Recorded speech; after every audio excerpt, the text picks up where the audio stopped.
रुपाली चाकणकरांच्या राजीनाम्याने हा प्रश्न सुटणारा नाही.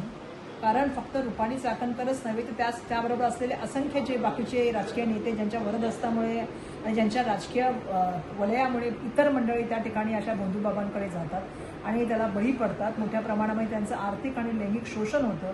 त्याची जबाबदारी ह्या प्रत्येकाला घ्यावी लागेल. महाराष्ट्रामध्ये ज्या वेळेला अंधश्रद्धाच्या बाबतीमध्ये कायदा आहे की जसं अंधश्रद्धेचं निर्मूलन झालं पाहिजे आणि जे अंधश्रद्धा पसरवतील, जे तंत्रमंत्राचा वापर करतील त्यांच्यावर कारवाई झाली पाहिजे, ही भूमिका महाराष्ट्राने सातत्याने त्या ठिकाणी ठेवण्याचं काम केलं. महाराष्ट्र जर म्हटलं तर छत्रपती शिवाजी महाराज, शाहू फुले, आंबेडकरांचा महाराष्ट्र म्हणून महाराष्ट्रामध्ये तयार झालं. समाज सुधारकांचा मोठा इतिहास जो आहे तो महाराष्ट्राला आहे. अंधश्रद्धेविरुद्ध जीवनाचे आपले जे आहे ते नरेंद्र दाभोळकरांनी जे आहे ते अर्पण करण्याचं काम केलं. शाह मानव सातत्याने त्या संदर्भामध्ये बोलण्याचं काम करतात आणि अशा वेळेला फक्त रुपाली चाकणकर यांचा राजीनामा हे याचं सोल्युशन असू शकत नाही. या पूर्ण प्रकरणाची जी आहे ते SITच्या माध्यमातून चौकशी केली पाहिजे.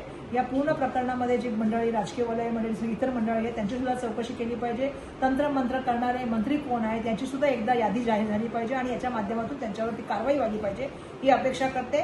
राज्याचे मुख्यमंत्री देवेंद्र फडणवीस यांना माझं सांगणं आहे की होम डिपार्टमेंटच्या माध्यमातून पोलिसांचं सुद्धा कर्तव्य की अशा तऱ्हेने अशा बाबांना पकडणं.